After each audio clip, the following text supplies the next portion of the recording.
Llegamos al último momento de este primer día del segundo coloquio Sociologías Críticas, con la tercera mesa del día, la cual van a exponer Celo Borges y Diego Parente. Celo, para los primeros, se llama Descartes y la animalización de las máquinas, y le doy la palabra. Bueno, Celo Borges dice que es doctor en filosofía por la Universidad Católica de Lovaina y actualmente investigador postdoctoral y académico de la Facultad de Artes Liberales de la Universidad Adolfo Urbano. Comunicado de Cultura, el Centro de Secretaría Blanca, 3, el módulo de 25, y prepara la publicación de álbum que demanda sobre la voz de esposo para el año. Así que Ahora, ¿dónde aparece la cuestión del animal-máquina en primer lugar? En la cuestión de las comunicaciones animales. En la pregunta, en ese caso, en realidad, el animal piensa. Eso es una primera cuestión que Descartes plantea. Y la conclusión que aparentemente llega es que el animal no piensa, sin embargo, siente, y de alguna manera se le puede atribuir algo así como un análogo del pensamiento, pero no equiparable al humano, ¿no? Dice Descartes que el animal no está privado de sentimiento, pero lo que ocurre con el cuerpo animal es que funciona, dice Descartes, de manera automática o de manera operatoriamente análoga a un reloj, dice Descartes, que es el ejemplo privilegiado que va a utilizar él, ¿no? Un mecanismo de engranajes, de ruedas y engranajes, ¿no? Está como de fondo en esta idea, podríamos decir, de mecanicista, se podría llamar, ¿no? En torno a este tipo de organismos vivos no humanos en general, no solo animales, sino que también vegetales. Quiero citar una carta también que se menciona mucho, una carta al marqués de Newcastle, a propósito de la cuestión del animal-máquina. Dice de cara ahí: sé muy bien que los animales hacen muchas cosas mejor que nosotros, pero no me sorprende porque eso mismo sirve para probar que ellos actúan naturalmente mediante resortes, así como un reloj, el cual muestra mejor cuál es la hora que lo que nos enseña nuestro propio juicio.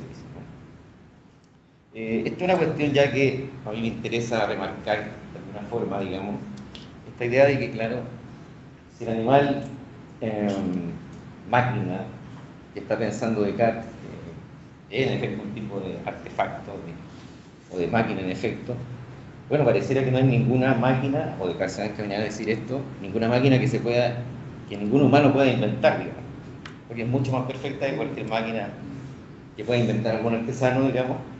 Y por otra parte, en cuanto a organismo, digamos, aparece como mucho más preciso, mucho más perfecto que el organismo humano mismo, según Descartes, ¿no? Porque están más regulados ciertos movimientos, digamos. Hay como una lógica, por así decirlo, más de precisión, más exacta, le parece a él. Eso le da la pauta como para decir, bueno, este tipo de organismo funciona un poco como un reloj. Pero claro, entendiendo todas estas complejidades, no hay un organismo extraño. Es una máquina muy rara porque, digamos, no es una máquina que nadie pueda crear, ¿no? Salvo, por cierto, Dios, en el fondo, ¿no? La tesis de Descartes, ¿no?, es que este tipo de máquina en realidad es una creación divina, una creación derechamente de Dios, ¿no? Esto, por cierto, podría ser complicado, pero quiero referir en este punto a Georges Canguilhem, ¿no?, al texto Máquina y Organismo, donde analiza un poco esta idea, digamos, del Dios fabricador de este tipo de máquina que Descartes estaría presuponiendo. Cito un pasaje de este texto, dice: parece que la teoría del animal máquina solo cobra sentido gracias al enunciado de dos postulados que a menudo se olvida enfatizar. El primero es que existe un Dios fabricador, y el segundo es que el viviente se ha dado como tal, previamente a la construcción de la máquina. Se entiende de la máquina animal en este caso. Dicho de otro modo, para comprender la máquina animal es preciso percibirla como precedida en sentido lógico y cronológico a la vez por Dios como causa eficiente y por lo viviente preexistente a imitar como causa formal y final. Dice Guillén más adelante. La construcción de la máquina viviente implica, si uno sabe leer bien este texto, una obligación de imitar un dato orgánico previo. La construcción de un modelo mecánico supone un original vital. Y finalmente dice, uno puede preguntarse si Descartes no está aquí más cerca de Aristóteles que de Platón. Por lo tanto, el modelo del viviente máquina, si es que lo hubiera, ¿no?, tendría que ser, según Canguilhem, el mismo viviente, ¿no? Y lo que el arte divino estaría imitando a su vez es a otro viviente, en verdad.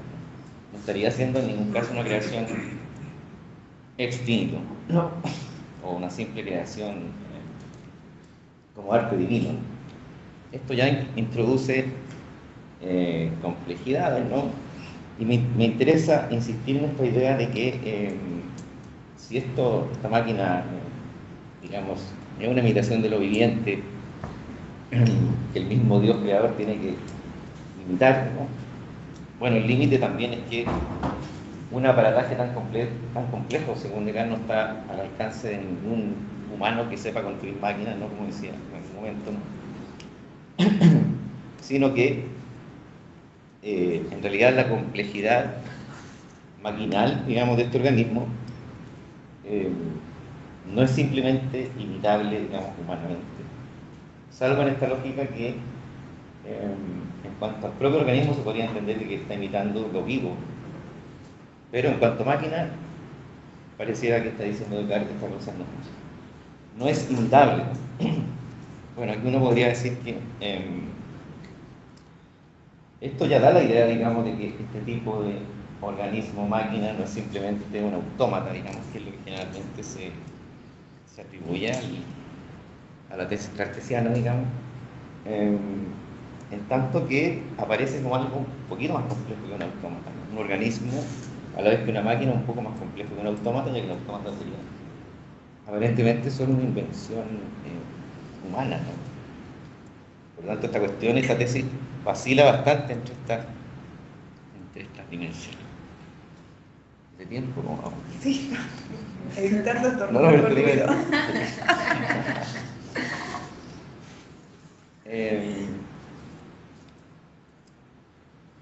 Bueno, por lo tanto, lanzando, digamos, una provocación con respecto a la cuestión, hay muchos matices aquí que se podrían evaluar, digamos. La idea, insisto, en que esta máquina es una máquina más perfecta que cualquier máquina, y es una máquina que podríamos decir, en un lenguaje más simondoniano, digamos, cuyo orden regulativo está más afinado, digamos, porque es una máquina que hay que pensar en relación a los órganos que esta máquina tiene, digamos. Y una lógica de, podríamos decir con Simondón, resonancia interna, digamos. No podría ser de otro modo que un organismo vivo no se pensase en cuanto a sus partes en una lógica de resonancia interna. Por lo tanto, ese tipo de máquina tendría que tener esa condición, digamos, esta fisiología animal que de suyo es compleja, digamos, donde no hay órgano que esté desligado del otro órgano. Por lo tanto, si hay que ver piezas, no se trata solo de piezas acá, no se trata más bien de una cierta idea de órgano que va a pensar ahí, ¿no? Por lo tanto, claro, ¿de qué mecanicismo estaríamos hablando si esa máquina tendría que pensarse de esa forma? Quiero citar dos pequeños pasajes de El modo de existencia de los objetos técnicos de Simondón, a propósito de esto mismo, digamos, donde Simondón diferencia entre los motores que llama abstractos, los motores antiguos y los motores actuales o los motores concretos que le llaman. Y dice precisamente esto, dice, bueno, en un motor actual cada pieza importante está tan ligada a las otras por medio de intercambios recíprocos de energía, que no puede ser otra que lo que es, o se podría decir que el motor actual es un motor concreto, mientras que el motor antiguo no es un motor abstracto. En el motor antiguo cada elemento interviene en un determinado momento en el ciclo y por lo tanto se supone que no actúa sobre los otros elementos. Las piezas del motor son como personas que trabajarían cada una por turno, pero que no se conocerían unas con otras. Esto sin duda es cierto, digamos, de el tipo de máquina artesanal que se podría pensar en la época de Kant, ¿no? Pero en cuanto al animal-máquina, esta cuestión deja de ser, digamos, una premisa que se pudiera seguir sosteniendo en la medida en que precisamente la máquina animal está funcionando, digamos, como lo que aquí Simondon está llamando, digamos, motor actual o como un dispositivo concreto, ¿no? Es una cuestión que dejo, digamos, para discutir, ¿no? Si esto se puede sostener así o no. Sin duda, en el propio Simondon uno va a encontrar elementos que podrían refutar eso, digamos, desde parámetros que tienen que ver con la historia misma de la técnica, con los lineajes técnicos, ¿no? De cualquier modo me interesaría sostener de que, claro, en Descartes lo que hay el pensamiento de una animal máquina es una suerte de máquina viviente, digamos, que Descartes no lo diga, o de organismo inorgánico que, insisto, tendría que requerir un principio de resonancia interna. Esto me autoriza, digamos, para proponer la siguiente hipótesis. Si esto es así en Descartes, digamos, lo que está ocurriendo ahí, o lo que podría estar ocurriendo, es que no se está mecanizando al animal, digamos. Incluso cuando está observando el organismo animal en términos de un reloj, sino que lo que está pasando es que se está animalizando a la máquina un poco, ¿no? Que uno podría encontrar asidero ahí bastante en esto en los cartesianos, digamos, del siglo XVII, particularmente los biomecánicos, digamos, como un ejemplo de autómatas, sin duda, de estatuas que se mueven, digamos, como el pato de Juan Canzón, ¿no? El pato que tiene aparato digestivo y todo ese tipo de cuestiones. Ahora, quizás este tampoco es la deriva cartesiana, digamos, en la medida que ese tipo de aventuras a lo mejor tratan de imitar un poco más la vida, ¿no? En Descartes quizás se trata de otra cuestión, se trata del dispositivo máquina, digamos, un poco más, de manera un poco más definida, creo, ¿no? Para ir cerrando, digamos, con esta problematización, desde, por ejemplo, Stigler, ¿no? Desde Jujuy, yo creo que habría que más bien ver en Descartes más que un mecanicista a un organólogo, digamos, ¿no? Y tomándose en serio que, por ejemplo, Jujuy en recursividad y contingencia tiene que establecer una cierta limitación, digamos. Jujuy no es lo único que la establece, ¿no? Con respecto al mecanicismo, ¿no? Para poder instalar algo así como una idea de organismo que a Jujuy se le está abriendo desde la crítica de la facultad de jugar de Kant, para instalar, por ejemplo, tesis como que aparece al comienzo de recursividad y contingencia, dice: vivimos más que nunca antes en la época de la cibernética, donde los aparatos y el medio ambiente se están volviendo organísmicos. Bueno, esta cuestión está muy trabajada en ese libro de Jujuy, ¿no? De alguna manera también él lo parafrasea diciendo que es un cambio de lo inorgánico organizado, que es la tesis que planteaba Stigler, a la idea de organización inorgánica, ¿no? Donde, por así decirlo, los dispositivos técnicos capaces de resonancia interna o de autorregulación se están organizando, digamos. Y no es solo una mera organización inorgánica, o como plantea Stigler, de alguna forma. Bueno, que hay muchas consideraciones que se podrían hacer, ¿no? Pero lo que sí está sosteniendo Jujuy, digamos, es que desde, dice, la publicación de la tercera crítica Kant, el concepto del orgánico ha sido una nueva condición de filosofar, y dice que aparece como antídoto a la visión mecánica de la vida atribuida a Descartes y la reducción mecanicista asociada a la metáfora del reloj. Bueno, hay varias formas como Jujuy introduce esta idea del orgánico, ¿no? Aquí, por ejemplo, cita el parágrafo 64 de Canso, que lo menciona muy de paso, de la crítica del juicio, que dice: una cosa existe como fin natural cuando es causa y efecto de sí misma. Y de nuevo esta idea, ¿no?, que aparece precisamente en Kant, y no solo en Kant, sino también en la filosofía posterior.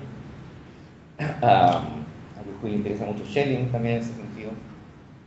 Esta esta idea de que la conservación de una parte depende de la conservación de las otras y viceversa. O de que aquí estaríamos frente a una nueva causalidad, digamos, que implica que el organismo es al mismo tiempo causa y efecto de sí mismo. Esto le da la pauta a Jujuy para definir el concepto de recursividad que está ocupando, donde precisamente un concepto que se está confrontando con la repetición mecánica, dice la recursividad no es mera repetición mecánica, se caracteriza por el movimiento en bucle que vuelve, de algo que vuelve sobre sí para determinarse a sí mismo. Instalado todo esto, digamos, o medianamente, sin pretender rebatir el diagnóstico de Jujuy, me parece que ahí hay una cosa que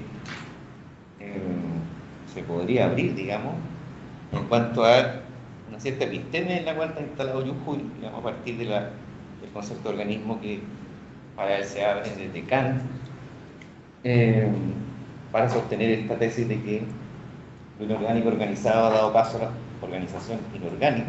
Por cierto, las fuentes de Jujuy no son pocas, digamos, la cibernética por una parte, pero también hace una revisión muy exhaustiva del viralismo, digamos, de los distintos organismos que han habido, digamos, por ejemplo, en el siglo XIX. Pero claro, yo instalaría esta duda, ¿no?, de si organización aquí es algo que solo se puede, digamos, derivar de ahí, o si en realidad es una cosa que de alguna manera está un poco encriptada en el mecanismo, ¿no? Y partiendo por el mecanismo cartesiano. Yo no sé si esa tesis la puedo dejar también instalada, ¿no? Pero por ahora decir solamente de que cuestionar, digamos, la apertura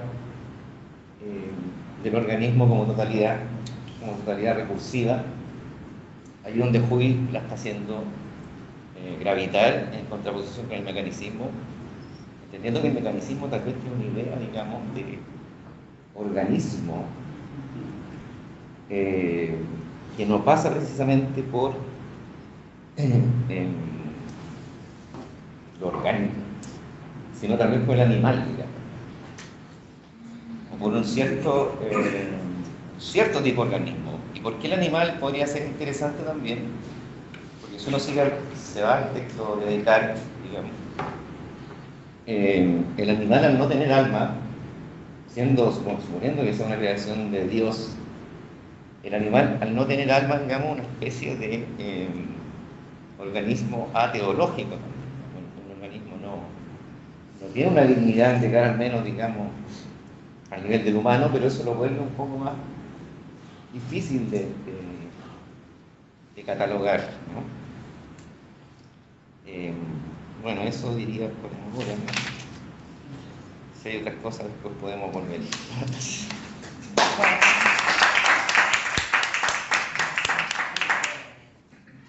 Bueno, y ahora le vamos a dar la palabra a Diego Parente, que es investigador independiente de CONICET y profesor del Departamento de Filosofía de la Universidad Nacional de Mar del Plata.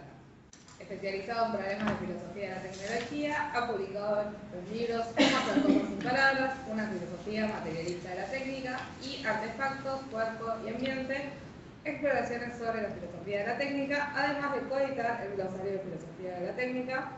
Y en esta ocasión nos va a presentar Ambiente e Infraestructura, aportes para conceptualizar la pregunta por la cultura material. Bueno, buenísimo, gracias. Y buenísima la ponencia y la conexión con algunos temas, así que seguro podemos charlar. Pongo horario como para que me pase porque es importante. Bueno, algunas cuestiones que quiero plantear. El objetivo es este mapeo del concepto de infraestructura. En términos generales, en el debate de filosofía de la tecnología, ¿no? Tratando de pensar ecologización en ese plano.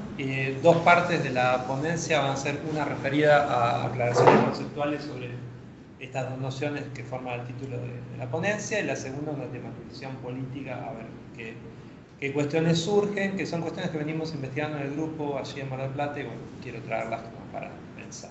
Bueno. La primera cuestión que podemos pensar es, bueno, Eric Herr había hablado del giro ecológico hace algunos años, había ecologías por todos lados, ¿no? Miles de ecologías. Exacto, coloquios incluso. Hay algo así como un giro ambiental. Bueno, esto dice Hetherington en este libro muy lindo que se llama Infraestructura, Ambiente y la vida en el Antropoceno. Hetherington dice, bueno, las ciencias sociales y las humanidades están experimentando un momento ambiental, ¿no? Y eso que los humanos confrontan como ambiente no es algo por sí dado o trivial, sino que es el resultado de historia natural, pero también de historia infraestructural. Así que esa mención de Hetherington me pareció interesante porque pone en disputa esta tensión entre el concepto de ambiente e infraestructura, y de alguna manera ese es el contexto donde surge el problema.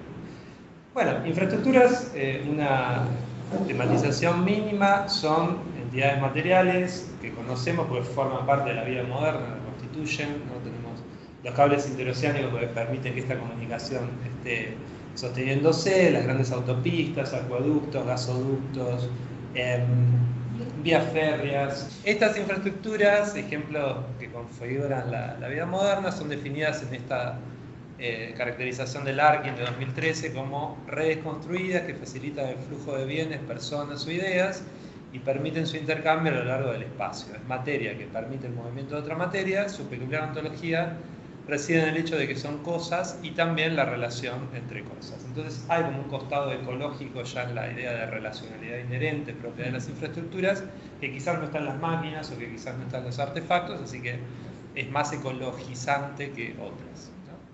Entonces, primera discusión que quisiera plantear es, bueno, esta discusión conceptual. ¿Qué alcances tienen las dos categorías de ambiente e infraestructura? ¿Son idénticas, son distintas, se solapan, están en relaciones de co-constitución? Bueno, esas son algunas preguntas que se pueden hacer. El primer problema metodológico de fondo es que, en realidad, para detectar una infraestructura, como dice el texto de Susan Liggestar, que es el clásico sobre el asunto, dice, tenemos que traer al frente algo que está en el trasfondo, ¿no? Entonces la figura espacial tiene sentido, uno está focalizado en la práctica y no se da cuenta del contexto trasfondo, entonces hay un requisito de inversión infraestructural que requiere traer el fondo al frente, ¿no? Pero hay un carácter borroso si pensamos en el ambiente y la infraestructura, en el sentido de que puede haber un solapamiento, ¿no? De hecho, en esta definición de Hetherington, en el libro, dice el ambiente es la infraestructura de la infraestructura, ¿no? Lo cual, a su vez, nos mete en la metáfora espacial, ¿no? La noción misma de infraestructura nace en el contexto de la ingeniería civil francesa para referirse a un conjunto de pasos logísticos que había que dar para preparar el suelo para luego poner los rieles y las estaciones de trenes, básicamente, ¿no? Entonces, hay una noción espacial que supone que hay algo dado, que puede ser o no virgen, ese es uno de los problemas, sobre lo cual se van montando otras capas, ¿no? Hay una multicapilaridad, ¿no? Entonces yo trato de pensar aquí dos lecturas, ¿no? Sobre la relación entre ambiente e infraestructura, ¿bien? Alguna la puede llamar la idea matrioshka o muñeca rusa, y la segunda sería la idea ecosistémica. Empecemos por cómo sería una idea matrioshka sobre esta relación. Bueno, la idea básica es que los ambientes preceden temporalmente a las infraestructuras, es decir, que son distinguibles y son distinguibles temporalmente, ¿no? Las infraestructuras se incrustan en ambientes ya dados, pero la incrustación no transforma los elementos. Es como si dijéramos, las muñecas rusas no son incrustadas, pero el proceso de incrustación no las cambia, ¿no? No cambia ninguno de los elementos, ¿bien? Y en el fondo, un prejuicio que hay, que para mí es preocupante para el tipo de caracterización que entrega esta perspectiva, es que distingue natural de artificial con claridad, ¿no? Es decir, hay un sistema natural que sería el ambiente y un sistema artificial que sería la infraestructura, uno se apoya sobre otro, ¿no? El ambiente es lo no diseñado, mientras que la infraestructura está diseñada intencionalmente. Hetherington dice, siguiendo esta idea, el ambiente precede a la infraestructura, así como un estudio del paisaje precede al diseño del puente de un ingeniero, que a su vez precede al puente, ¿no? Pero uno podría agregar, bueno, la topografía del paisaje precede al estudio de perspectiva humana de la topografía, ¿no? Si somos suficientemente realistas, tenemos que admitir que la topografía es independiente de las proyecciones topográficas, que se puedan hacer, e inclusive que la topografía tiene una historia, ¿no? Y que aquello que vemos estabilizado, una montaña, un río, tiene una historia. El problema es que vivimos una escala temporal muy distinta a la de la evolución geológica, pero no podemos quitarle el aspecto de cambio, ¿no? Y acá, bueno, traemos la noción, citamos por segunda vez en 30 minutos a Simondon, el modo de existencia de los objetos técnicos. Ya está, ya ese es el límite. Hay límites, bueno, hay cupo. Y en ese sentido, bueno, Simondon nos hace descreer un poco de la versión Matryoshka, ¿no? De la versión muñeca rusa, con esta noción de medio asociado. ¿Por qué introduce él esa noción en el MEOT? Bueno, porque él lo que quiere pensar son modos de acoplamiento que no necesariamente tienen que ser identificados como una capa natural que se apoya en una capa técnica o una capa técnica que se apoya sobre una capa natural, ¿no? Uno de los ejemplos que podemos pensar es este patrón según el cual a la época previa a la Revolución Industrial las fábricas de hilados se tendían a ubicar en los ríos. ¿Por qué? Porque capturaban fuerza centrífuga de los ríos mediante la rueda hidráulica que aparecía ahí, esto antes del vapor, fuerza a partir de la patente de Watt, digamos, mucho antes. Entonces había un patrón según el cual ese mecanismo de la rueda hidráulica capturaba energía, la transferían a las máquinas hilanderas o lo que fuera que se tenía que moler, etc.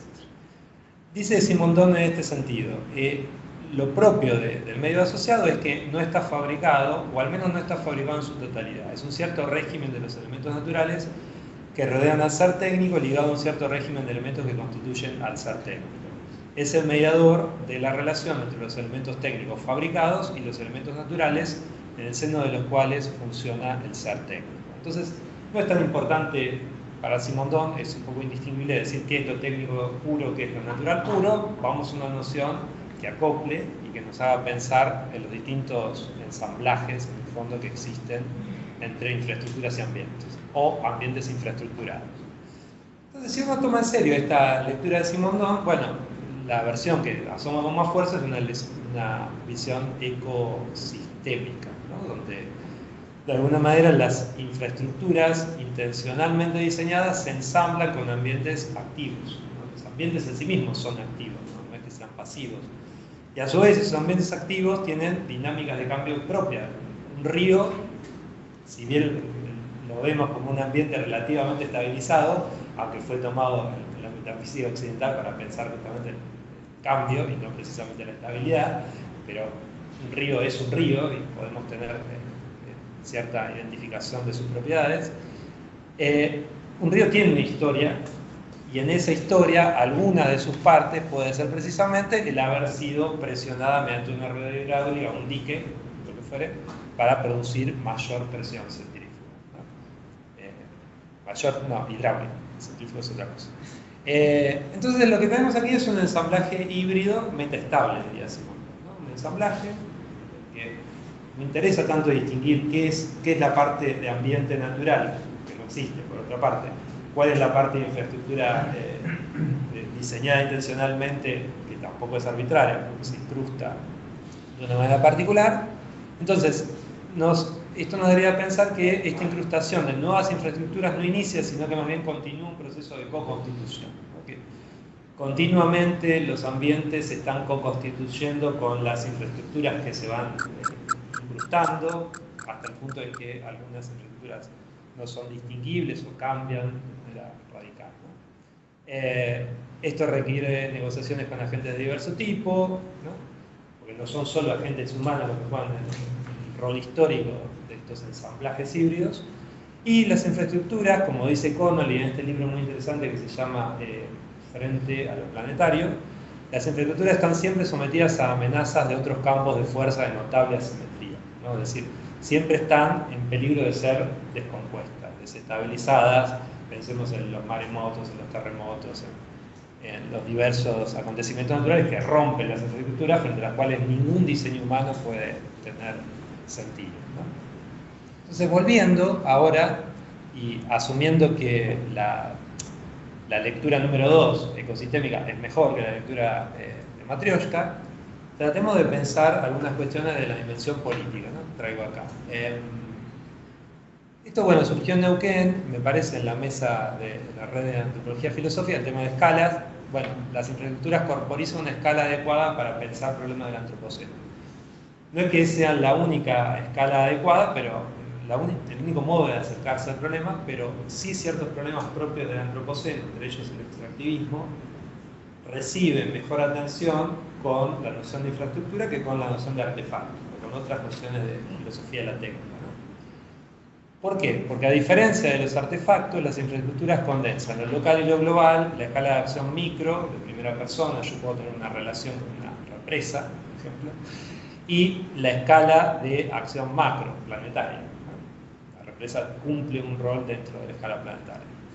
Las infraestructuras nuclean humanos y no humanos, requieren grandes esfuerzos de construcción y mantenimiento para su estabilización, y su despliegue exhibe tensiones multiescalares entre agentes no humanos, fuerzas geológico-climáticas, un poco las que describe Conolly, ¿no? Las que están por fuera de toda simetría con los humanos, pero también estados nacionales, corporaciones transnacionales, ONG, comunidades locales, ¿no? Ahí hay como una especie de mezcla interesante para pensar.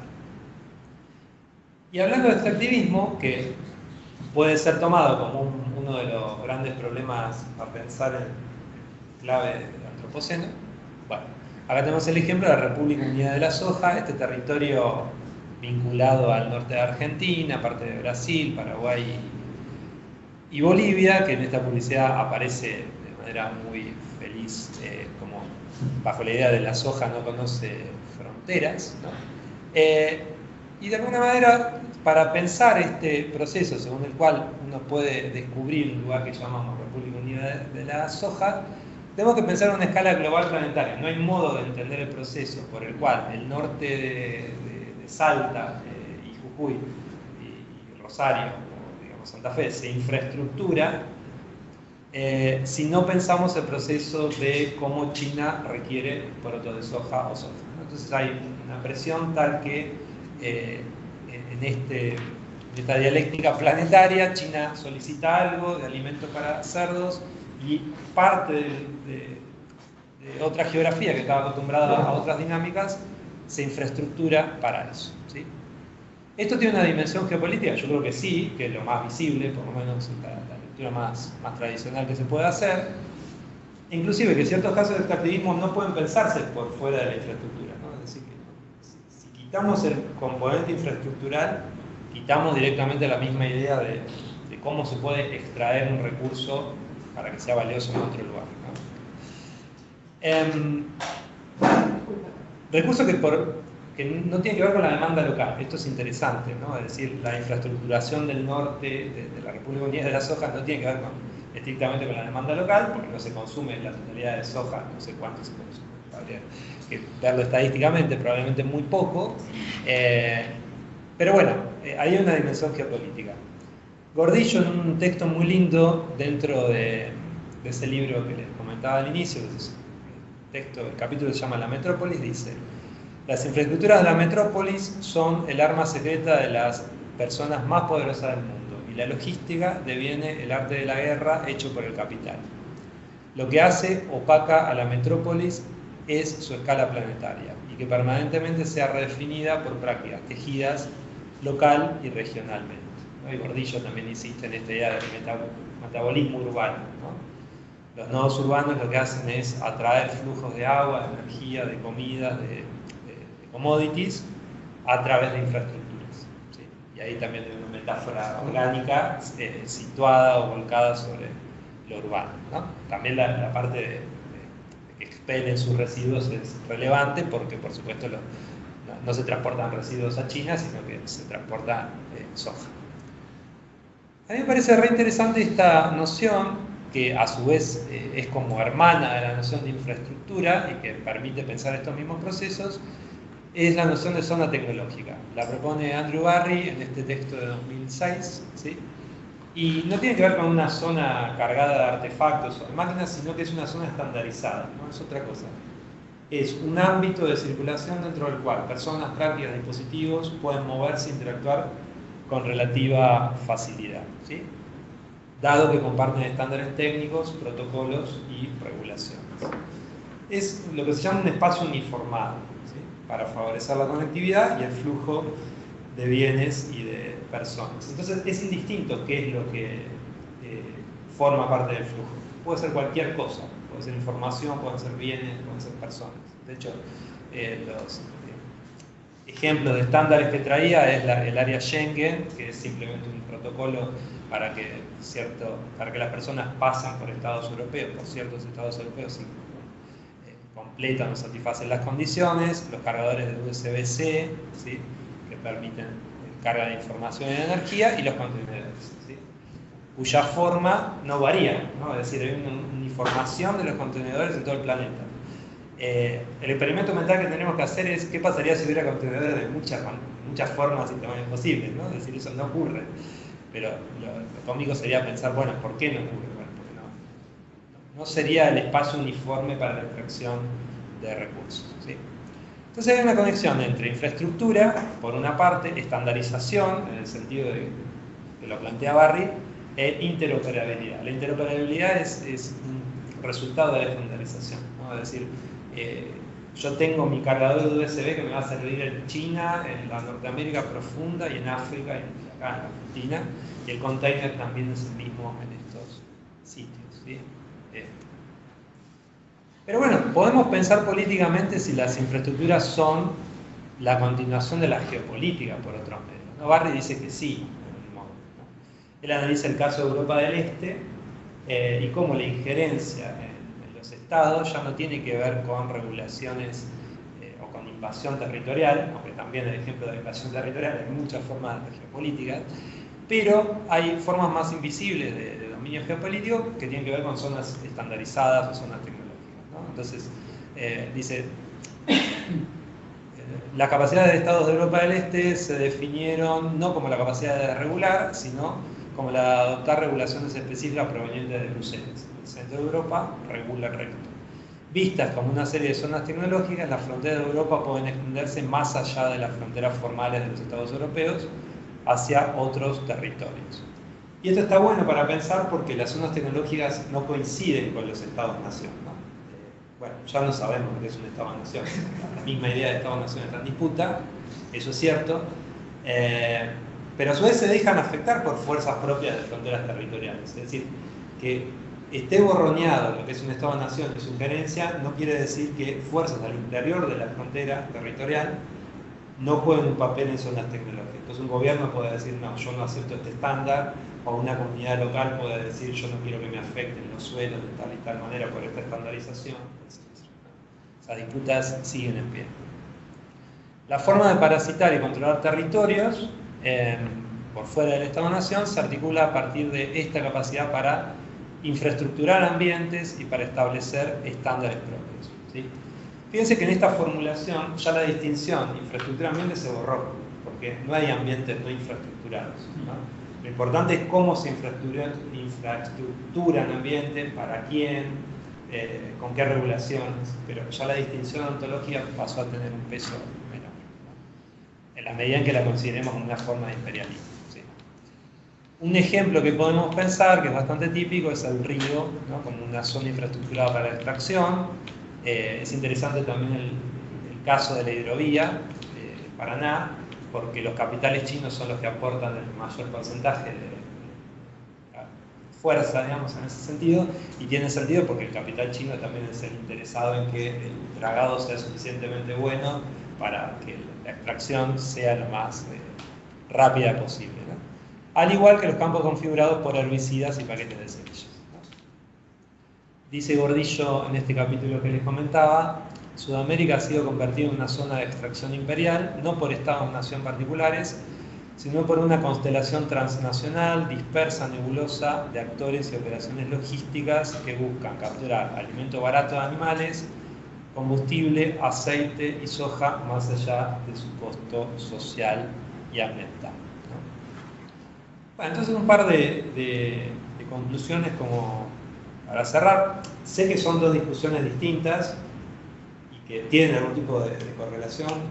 Lo traigo también para pensar cuál es la correlación, una ontológica y una más bien política o geopolítica. Sobre la primera, me parece que lo que queda claro es si seguimos la segunda lectura, digamos, no la matrioshka, sino la lectura ecosistémica, hay dificultades para sostener un enfoque dicotómico donde tenemos ambientes naturales puramente que no tienen una historia de constitución y un artificio que se coloca sobre ese ambiente virgen. Esa idea me parece que no podemos sostenerla. Lo que hay son ensamblajes híbridos o ambientes infraestructurados de manera más o menos intencional. Eso por una parte. Y en la dimensión política hay una diferencia de escala, y acá una cuestión de vocabulario, hay una diferencia de escala entre los artefactos y las infraestructuras, ¿no? Los artefactos es una categoría central para la filosofía de la tecnología, no puede explicar mucho de esta infraestructuración del ambiente, ¿no? Tampoco la idea de máquina me parece que se queda corta para pensar las infraestructuras, ¿no? Son como nociones que juegan un rol, pero para explicar estos procesos de extractivismo se quedan cortos. Y el problema que se abre es, bueno, ¿cómo pensamos infraestructuralmente tácticas y estrategias que operen en esa escala, ¿no? Y bueno, justo hablando de Huy propone una idea que es la de tecnodiversidad, no es en el libro, pero en otro, que yo creo que tiene muchos problemas por esto, porque, digamos, no juega en la escala donde el problema de la infraestructuración del ambiente se juega, ¿no? Es decir, juega en otra escala, ¿bien? Eso puede ser un problema epistemológico si estamos hablando de lo mismo, si estamos discutiendo de cosas distintas. Bueno, así que, bueno. Sí.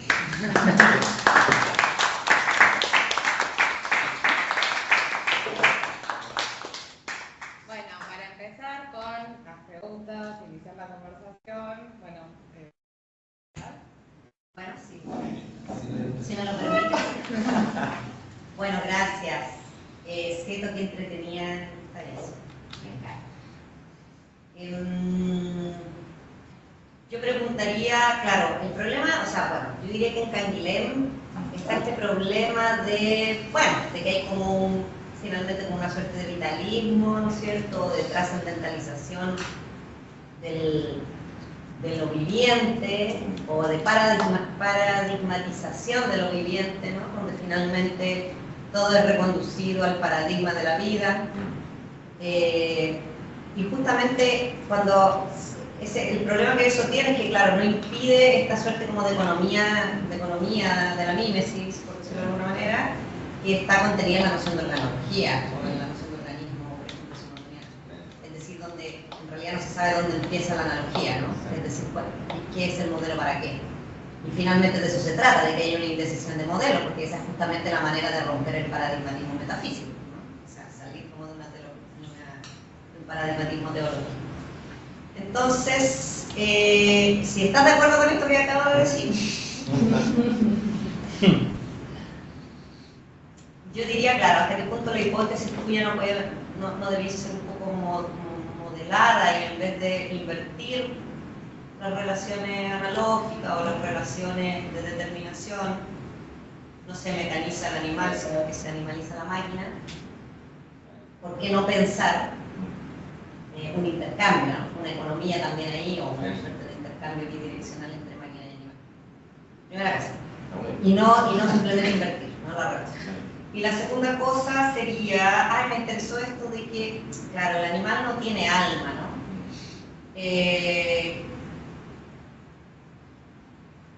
Tú dijiste esto lo haría ateológico.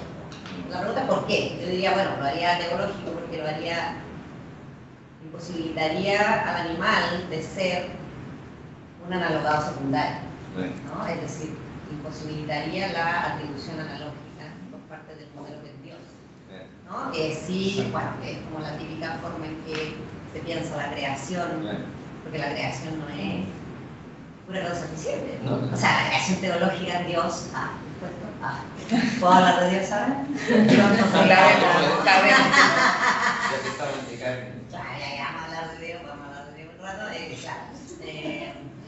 El modo en que la creación es producida, pues explicada, es mediante, claro, un paradigmatismo donde la atribución de propiedades es analógica. Ese es el modo en que se piensa teológicamente la creación. Y claro, y en ese sentido, el alma es el primer analogado, o sea, está el analogado principal que es Dios, obviamente la primera sustancia finita que recibe las propiedades de manera analógica es el alma. Y se supone que después el animal, porque el animal igual tiene alma, para la metafísica clásica, si está vivo, ¿no? Todo lo que está vivo tiene alma. Pero si el animal no tiene alma, claro, no podría ser parte de la cadena analógica. Entonces, ahí la pregunta sería, ¿cómo lees tú ese componente animal que me interesa mucho que lo destaques cuando dice habría un mecanicismo organológico en Descartes, pero cuando tú le insertas la cuestión del animal en este sentido, algo pasa, ¿no? Ya sí, quisiera discutir un poco eso. Vamos, se rompe, ¿no? En efecto es ateológico, pero yo diría es ateológico justamente porque se rompe la cadena de atribución analógica. Y entonces hay que pensar ya no a la analogía como modo fundamental de atribución de propiedades reflexivas a la materia, sino otro modelo de atribuir procesos reflexivos a la materia. Este es el punto, ¿ya? Perdón, agrego una cosita a la pregunta esta, pues yo me quedé pensando esto de no tienen alma los animales, si es en Descartes eso, no tienen alma en el sentido, o sea, es un sentido ateológico en el sentido de alma personal, y eso sería como cierto en un sentido, pero para Descartes claramente tienen espíritus animales en el sentido de que es materia en movimiento, orgánica, organizada y bla. Y entonces, ¿cuál sería la relación entre la animación, que sería como el ánima más claro, ¿en qué sentido pensáis el alma en Descartes? No lo sé. Claro, porque además vos citabas a Kant, ¿no? Y esa definición en todo caso de organismo que implica teleología, ¿no? Cualquier ente natural es natural porque tiene algún tipo de teleología, aunque sea un poco misteriosa, y esa teleología está dada precisamente por esos espíritus animales, que tienen una lógica, digamos, de funcionamiento. Sí. Ahí quería hacer una pregunta, ¿Diego también o yo? Me callo. No, está bien. Me auto. ¿Querés hacerlas todas? Sí, dale. ¿Lo hago a todas? Sí, mejor. Y así van pensando. No te calles nunca, ¿por qué estás así? Ay, mi amor, te amo. Ya, mira, no entiendo muy bien cómo es posible tomar el modelo no Matryoshka, el otro, ¿ya? De pensar la infraestructura ecosistémico. No veo si puedes pronunciarte quizás más sobre el paso entre ese modelo y una crítica a la infraestructura extractivista. Porque obvio que una crítica a la infraestructura extractivista funciona mucho mejor con una ontología matryoshka. Claro. Sí. Entonces, si puedes profundizar ese paso. Sí, a ver, siguiendo un poco como tu trabajo, no lo que presentaste ahora, sino que siguiendo tu trabajo de hace atrás también en el texto de ontología futura, por ejemplo, es una duda como media teresiana, que tiene que ver con la cuestión de inmanencia de una vida, sobre todo. No alcanzo a notar si la cuestión tiene que ver con el concepto mecanicismo o concepto organicismo, por llamarlo así, para decirlo muy simplemente, hacia dónde estaréis dirigiendo los datos, ¿no? ¿Por qué? Porque justamente uno podría decir el problema que tiene Deleuze y Deleuze-Guattari es justamente respecto a una cierta consideración de la organicidad del organismo que arrastra consigo también la cuestión del mecanicismo. Y en esa medida justamente hay que expandir una cierta idea de lo que es vida, ¿no? Que ya no es la vida orgánica. Entonces, en ese esquema, ¿cómo echaría tu lectura? ¿Qué se podría decir ahí al respecto? Porque siempre me ha llamado eso la atención, justamente de en qué medida se puede arrojar datos contra el organicismo, teniendo también ese modelo o esa consideración al costado, una consideración que es difícil también muchas veces de juntar, de acercar, por ejemplo, a Simondon o a Canguilhem, pero igualmente está ahí como hay una cuestión flotando ahí al costado. Entonces, te preguntaba un poco eso dentro del marco de lo que he estado haciendo como programa de trabajo, no solamente limitado a los representantes ahora, sino de lo cual los representantes ahora sería una especie de, como decir, extensión, proyección, resabio, emanación, etcétera, etcétera. Esa es mi idea.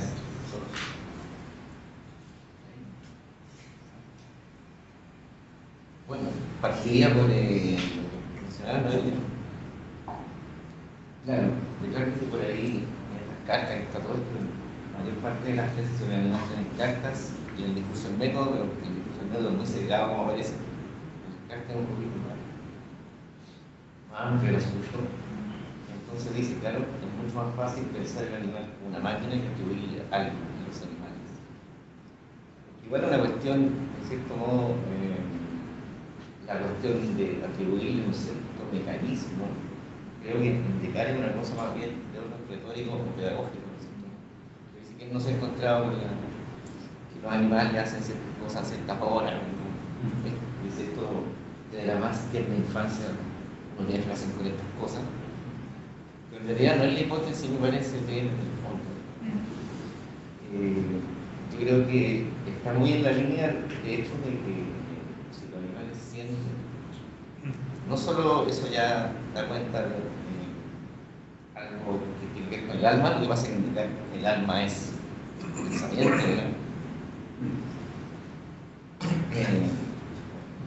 los retrógitas. O no, pero ahí la cuestión se desplaza, digamos, en esta tesis sobre todo, porque está diciendo que igual yo no te podría asegurar si uno piensa. Claro. Porque no puedo calar tan hondo, digamos, al no haber signo, digamos, pero igual sabe de que el sentir una especie de lenguaje, entonces lo deja como un poco abierto, yo diría. No se compromete tajantemente a decir que los animales no tienen alma, por lo tanto no piensa. Pero dicen, bueno, parece que uno podría encontrar algo, etcétera, etcétera. Es una cuestión que queda abierta, yo diría. Y me parece que es interesante que quede abierta por esa razón, precisamente, porque se disloca un poco, se vuelve un poco más borrosa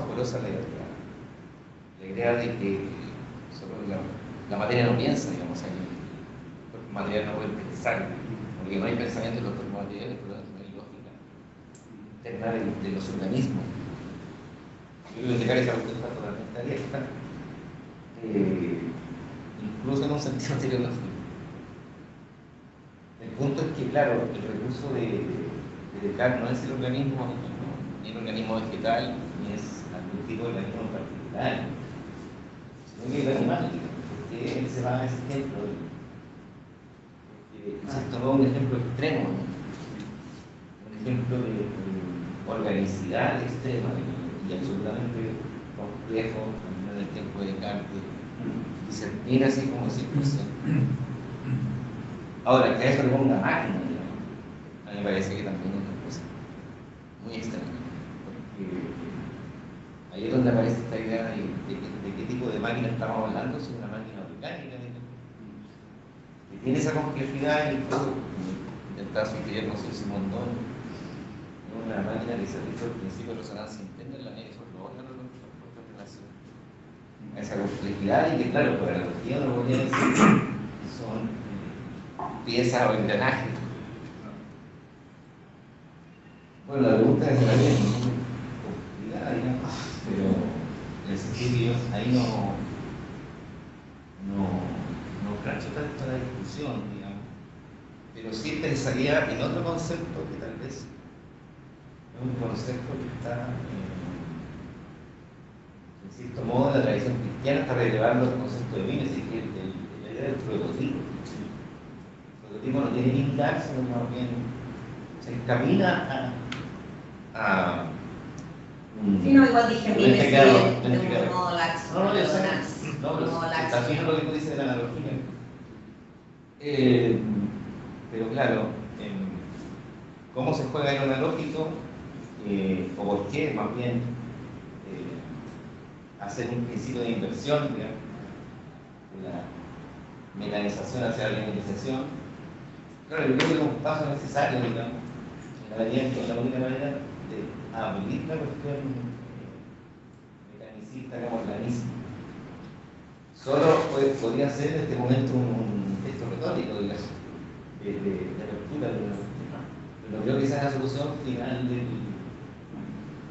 Menos si, claro, si se te abre otro proceso analógico, otro tipo de atribución, de lo mismo, que no pasa con la analogía. Perdón, puedo simplemente Sí, decir no. una cosa. Lo que pasa es que, ya, bueno, Simondón igual ya intentó salvar el mecanismo referencial. No, claro. ¿No es cierto? Dijo, esto no es una pura máquina de reloj, y lo que vio Descartes ahí es justamente al objeto técnico como paradigma de inteligibilidad universal. Claro. Eso es lo que vio ahí, ¿no? O lo que vio ahí es el producto de una mentalidad técnica. ¿Sí? Entonces, y si uno lo pone en términos simondonianos, lo que hay es una bidireccionalidad de las traducciones lógicas, No, ya claro. decirlo simondonianamente, ¿no? Entre animal y máquina, en Descartes, o entre vida o resistencia. Ya, eso por un lado. Pero cuando tú introduces la cosa de que el animal entonces no tiene como principio de animación en general, ¿ya? Entonces creo yo que una explicación incluso simondoniana, transductiva, ya tiene que ser abandonada por una explicación no analógica. No, claro. ¿Cachai? Porque ya, independiente de lo que signifique alma, porque igual Descartes no es una palabra que Descartes utiliza la palabra alma, aparecerá anecdóticamente para que el otro gallo que le mandé la carta te entienda, pero alma no es un concepto que Descartes le guste, No le gusta. porque en efecto lo que hace es reducir la cuestión de la res cogitans a un concepto de la tradición, ¿no? No, O sea, claro, por eso la discusión se puede ya. si piensan o no piensan. claro, si piensan o no piensan, pero supongamos que no piensan, o sea, si le quitamos por completo ese principio, hay que pensar el mecanismo de una manera diferente, ni siquiera como lo hizo, ni siquiera analógicamente. No, claro, yo estoy de acuerdo con eso, en el sentido que, claro, o sea, lo que está pasando acá, digamos que, o sea, yendo a la cuestión del arte lógico, la cuestión es que aquí estamos pensando una cosa muy extraña, ¿no? Que es el animal máquina, y que no se caracteriza por ningún tipo de máquina, y tampoco en ser cliente que haya creado directamente Dios. Entonces ya como una cuestión muy extraña de pensar. Claro, por eso creo Porque no hay que... ninguna creación de nada. Como lo dijiste, una máquina mejor que cualquier Una máquina. máquina, cualquier máquina dice, pero sin embargo, ninguna que se pueda crear. Solamente creada por Dios, pero sin embargo, como la máquina esta no piensa, tampoco sea la creación más excelsa de Dios, tendría que ser más perfecta que cualquier máquina creada por un humano, si en realidad la creación ontológica la creación humana. Es difícil, pero un lugar raro, ¿no? Creo que ni siquiera funciona como analógicamente, ¿cierto? Claro. Pero lo pensemos. Sí. No, yo decía, Descartes puede ser un organólogo, pero también está pensando, cuando se le presenta esta complejidad maquinal, está pensando en órganos. O sea, para pensar en Sí, mecanismos. organización. Ya, yo Y diría ahí uno explica con lo que decía Cristóbal, ahí, yendo al caer a la cuestión, no sé, pues también me interesa la idea de mecánica viviente, pero a partir de lo ocular. Es un libro muy ocular, muy poco, tocado, sobre la psicología comparada, y tiene que ver con la idea de extensión orgánica, desde, digamos, los primeros estadios de transformación del cuerpo. Y claro, a eso le llaman mecánica viviente. Yo entiendo a ver una cosa así en el problema de detalle. O sea, la idea de lo mismo que conectando una cierta idea de red, pero en cuanto a extensionalidad y conexión, digamos. En cuanto a prótesis, no sé si tú vas por ahí, si tú vas por ahí. O sea, abandonas tu idea de prótesis en ese sentido. Sí. Sí, la abandono, digamos. Claro, no, La abandoné. No, La abandoné. Hace como 2 libros, ¿no? La abandoné hace años. Un amor de juventud. ¿No lo conoces? Sí. No sé si respondo a lo de Valera o... Dale. Sí. Buenísimo, sí. Esa pregunta la tengo que resolver, entre otros temas, ¿no?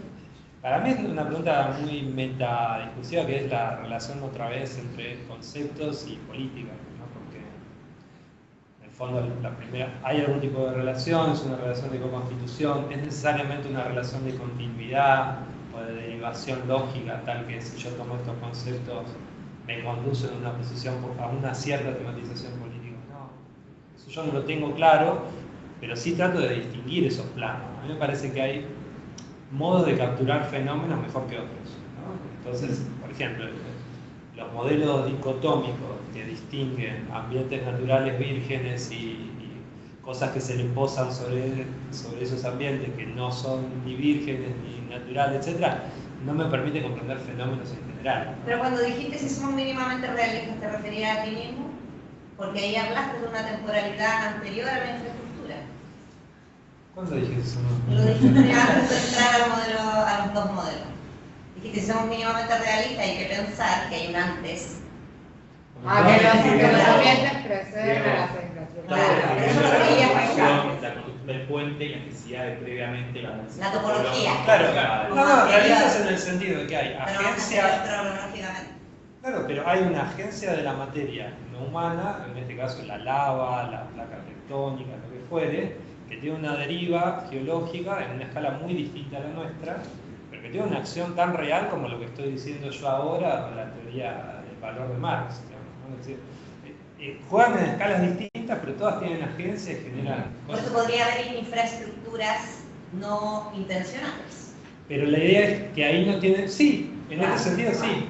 Lo que pasa es que estamos vaciando el sentido infraestructural prototípico asociado a tendidos eléctricos y demás. Claro. Lo estaríamos pensando un poco en este sentido deflacionado, según el cual entre infraestructura y ambiente no hay diferencias en la medida en que todo ambiente está más o menos infraestructurado, ¿no? Esa sería como la idea del fondo, ¿no? No hay ambientes no infraestructurados por algún tipo de agente, ¿no? Las bacterias que generaron la explosión de oxígeno infraestructuraron el ambiente y de alguna manera sí, tenían conciencia, probablemente no importa esa pregunta, pero hay una agencia tal que infraestructura el ambiente. La lava volcánica y un meteorito que cae también infraestructura ambiente y así. Ahora, esa noción de infraestructuración en algún punto es tan lábil que pasa a ser trivial, si no hacemos gradaciones tal que digamos, bueno, hay infraestructura intencionalmente diseñadas, sí las hay, ¿no? Y funcionan de alguna manera, fallan, pero funcionan, y hay normatividad que no le podemos predicar al caso del meteorito.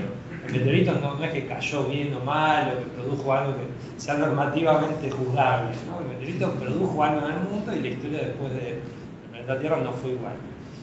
Pero sí hay normatividad en el caso de las infraestructuras y nos quejamos cuando Internet no funciona y tiene sentido quejarse y eso, ¿no? Pero bueno, en relación a conceptos política, entonces yo creo una buena comprensión política no puede derivarse de malos conceptos, o de conceptos que tienen muchos problemas para capturar fenómenos. Eso por una parte. En segundo lugar, ecologización. La idea de ecosistema trae una idea de ecologización que supone que, un poco simultáneamente, estamos continuamente alternando medios asociados, algunos medios asociados más tradicionalmente creados que otros, y algunos funcionan mejor que otros. Entonces, esa no es una mala idea como especie de guía política, digamos, ¿no? La idea de que, bueno, no hay ambientes no infraestructurados, pero se puede infraestructurar mejor, ¿no? Es decir, se puede crear condiciones para cualquier empresa de cualquier tipo que sean mejores desde un punto de vista para los agentes involucrados, ¿no? Podemos discutir quiénes metemos a los agentes involucrados, pero seguramente se puede hacer estandarización que no conduzca a la desertificación del planeta, o estandarización en alguna medida que tenga beneficios para buena parte de la población mundial, ¿no? No es que la estandarización sea un producto solamente del siglo XXI, ¿no? Aunque sí bajo esta forma particular que pensábamos. Así que no, yo no sé si se deriva necesariamente del modelo 2 una perspectiva política sobre el extractivismo. Podría no derivarse ninguna, podría quedarse en una empresa de decir, bueno, sí, tenemos ambientes infraestructurados y favorecemos estos ambientes infraestructurados y nos quedamos permanentes. No, claro, yo diría simplemente que mi pregunta sería, ¿cómo pensar ese mejor? ¿No? Podemos infraestructurar mejor. bajo qué modelo, por ejemplo. Si es un modelo crítico, los modelos críticos cortan, no hacen corte. Establecen diferencias bien tajantes para poder operar. Y para eso el modelo Matryoshka funciona mucho mejor. O sea, es muy difícil hacer crítica con un modelo ontológico de tipo ecosistémico como el. Porque no hay corte. Bueno, pero Simondon Porque los lo hizo cortes así. son- Pero Simondon, la noción de concretización que presentabas esto es eso. Digamos, un sistema, una flor de invernadero es menos concreta que una flor que crece en el pasto tradicional. En el sentido de que tiene más capacidades para automantenerse y tiene un sistema más sustentable, autosustentable, ¿no? Entonces, la noción de concretización es una clave política de lectura, ¿no? Ah. Lo ha hecho Finber, digamos, no es nuevo decir Eso esto. estaría bueno. Pero, digamos, se puede traer la noción de concretización simondoniana y leerla políticamente. El propio Simondon quizás no lo pensó así tan claramente, pero Finber lo ha hecho. Y No, claro. Solo creo que habría que salir del paradigma crítico más clásico. Claro. Por Sí, ejemplo, usar sí. ese en la concretización. Algo así. Yo tengo una pregunta para vos, porque vos justamente empezás con la idea esta de cómo diferenciar y por qué ambiente e infraestructura, y ahora un poco con esto que estabas contando, entiendo que lo que tiene que ver es justamente con evitar esta idea de plantear un estadio como natural y después un artificial, eso está bien, pero también mencionabas una cuestión como más metodológica con Hederiton, que es, bueno, está como esta paradoja de cuando uno tematiza el fondo, lo trae al frente, Sí. y eso en algún sentido, ¿qué le pasa? Se desnaturaliza, se transforma en figura y sin fondo. O sea, ¿cuál es para vos el desafío metodológico que se abre ahí? Porque para mí, lo digo ¿por qué? Porque para mí, respecto del ambiente, eso es como muy relevante, como metodológicamente. Porque cuando se piensa el ambiente se termina sino pensando como un trascendental. O sea, bueno, el ambiente es la condición de posibilidad de lo que sucede. Y entonces es como fácil y también casi una, digo porque yo lo hago todo el tiempo, una cosa de vaga, porque rápidamente uno dice, bueno, es porque es la ontología relacional, igual todo se relaciona, y a la vez me parece eso, que es como una cosa, una facilidad en la que uno cae, precisamente porque no tiene ganas de pensar más. Yo digo, no lo que no, bueno, en mi defensa, la verdad que me autoataco, pero para mí ahí está bueno eso que vos mencionabas al principio, el paradigma de Hertz, porque él habla de una ecología general y en ese sentido es como algo que todo lo, y una tecnosfera, o sea que también está borrada la diferencia entre lo natural y lo artificial, pero él está todo el tiempo advirtiendo justamente en otro sentido, diciendo, bueno, que sea una ontología relacional no tiene que ser considerado un valor en sí mismo, no es que lo relacional es en sí mismo mejor que el sustancialismo, porque, bueno, la relacionalidad nace de un lugar muy particular, que es como la vigilancia, y entonces también la relacionalidad implica el control y la vigilancia, etcétera, etcétera, bueno, todo lo que dice Perl ahí, pero también tiene ese paradigma como más general, ¿no? Se llama la ecología que se propone. Pero bueno, entonces para vos, ¿cómo? O sea, mi pregunta es esa, ¿cómo pensar esa cuestión que se sintetiza en esto que vos decías de cuando uno piensa ese aspecto, ya sea el ambiental en un sentido o el infraestructural en otro, siempre está apelando a eso que quede en el fondo por una razón, porque cuando es traído hacia la situación de figura, pierde su sentido también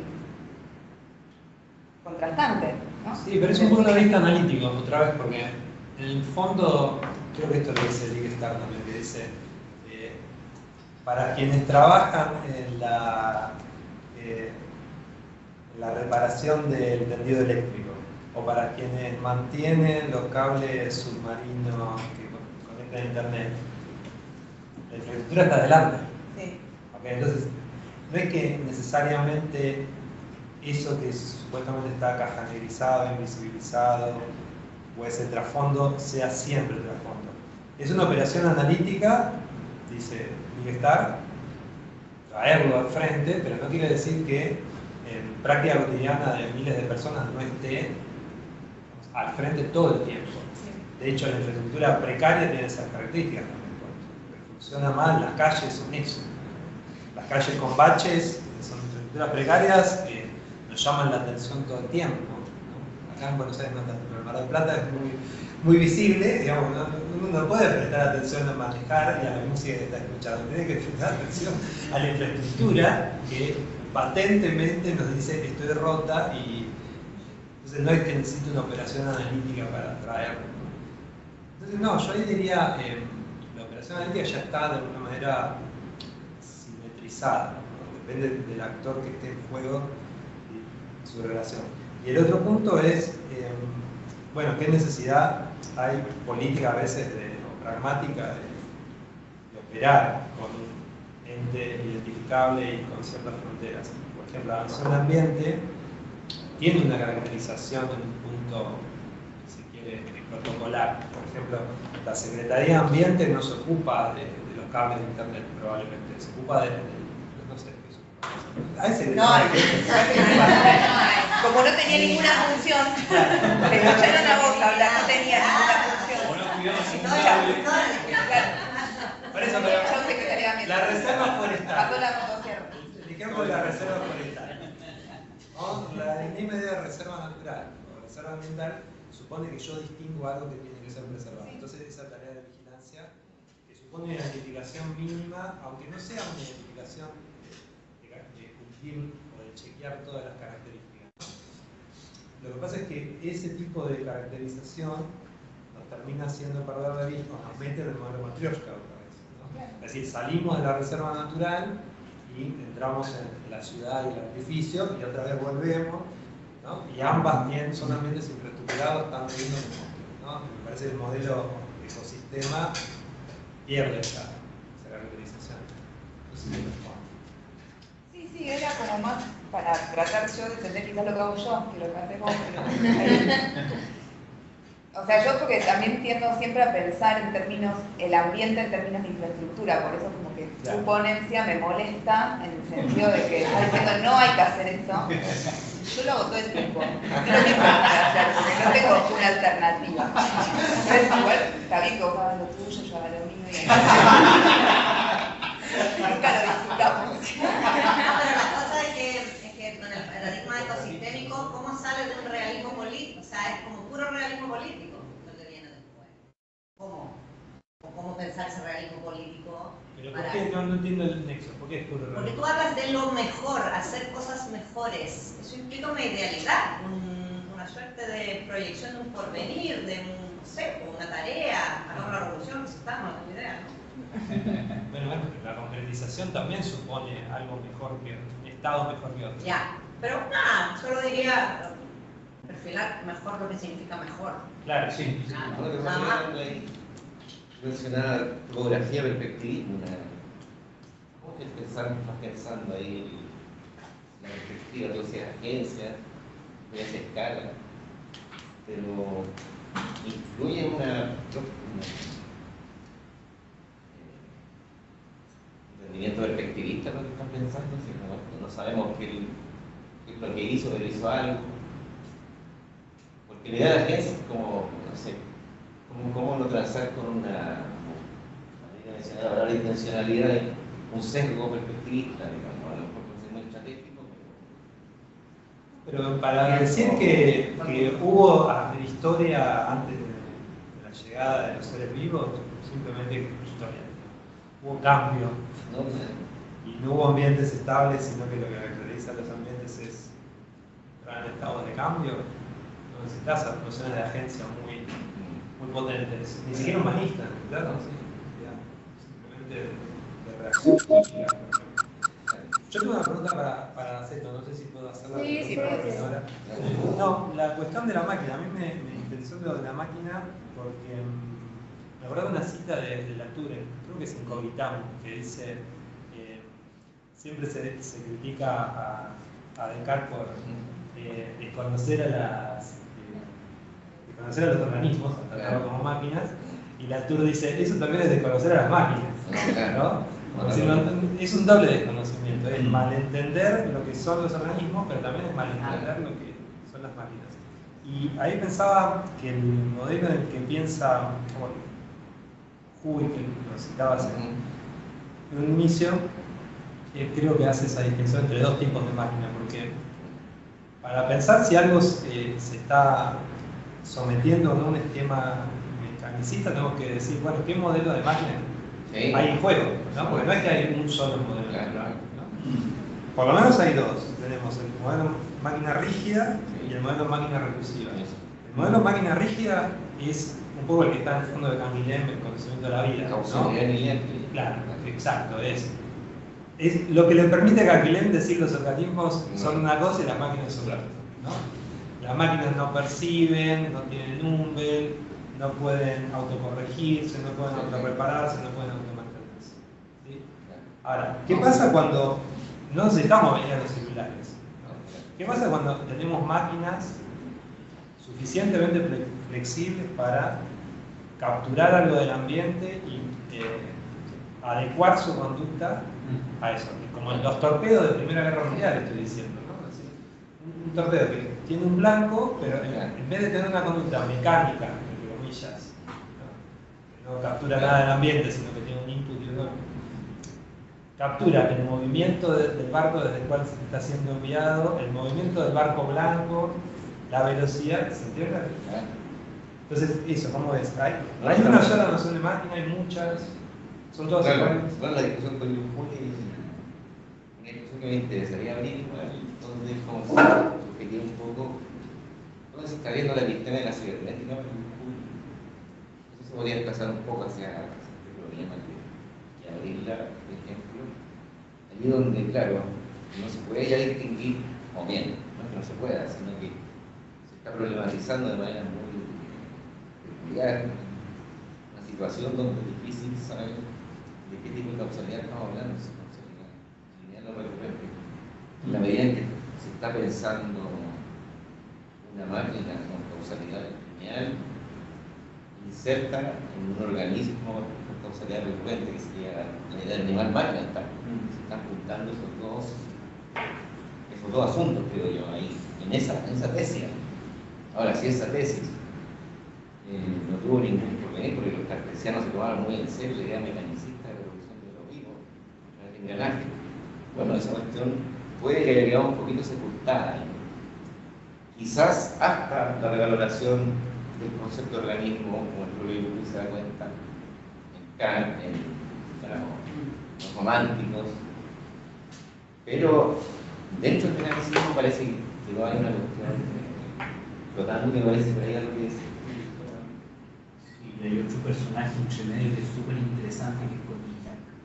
Claro, Condillac, sí, claro. Que escribe el Tratado de los Animales junto con el Tratado de las Sensaciones, y como vamos a tomar a Descartes y vamos a llevarlo a otro plano, y todavía no es, obviamente, no es Kant. Eso. Buena, esa cartilla. Espectacular. Golpe de efecto. Vamos a sapear, ¿no? Mira. Te tiró el libro sobre la mesa. Yo pensaba, cuando decías por qué no inflacionar la analogía, y en esa idea de la autorrecursividad, si el problema no está, estoy pensando en voz alta, que el logos de esa analogía es el logos que funda el ego cogito. Y en qué punto pensar el organismo como autoorganización sostiene todavía una idea individual de los organismos que iría en contra de justamente lo coevolutivo. Antes dijeron prótesis, yo lo pensaría más como sin biogénesis o sin poiesis. O sea, esa analogía termina fundando, como que ubico ahí el problema, más que en el autor, digamos. Sí, totalmente. Creo que, claro. O sea, eso es lo que creo que aporta la idea de órgano, en el sentido de conexión, o sea, en el sentido de resonancia interna, o de causalidad recurrente, o de permisividad. Una autodeterminación, pero donde un elemento que esté dentro de la composición del juego está derivado uno de otro, y eso también hace importante. Porque como es Diego, se convierte el error, por ejemplo, en algo positivo, es un poco de información. Ahora, es fuerte decir y quizás muy preciso. Si de cara había un concepto de información, ¿no? Pero en la medida que se están funcionando organismos, o sea, que está realizando una máquina en un organismo vivo, yo creo que es una cuestión bastante rara. Y como que ahí se cruzan muchas cuestiones que nosotros estamos discutiendo bastante tiempo después, ¿no? O con conceptos que nos permiten como saber de qué estamos hablando, ¿no? Pero ahí hay algo que es fuerte, digamos, en la medida que se está creando un organismo inorgánico, se está pensando en organismo inorgánico de una manera, no sé, como digo, muy peculiar y con teología adentro, con peleas con la teología adentro. Sí, también me quedé Y eso también, pensando, de qué loco estamos hablando. dijiste dignidad en un momento, Sí. y pensaba que un poco la crítica a ese mecanismo caricaturizado viene por el lado del uso que se hizo de ese mecanismo en contra de la dignidad de ciertas entidades, No, claro. cómo salirse, o sea, Como de caer el mecanismo de una pelea contra sí. la sobreteologización.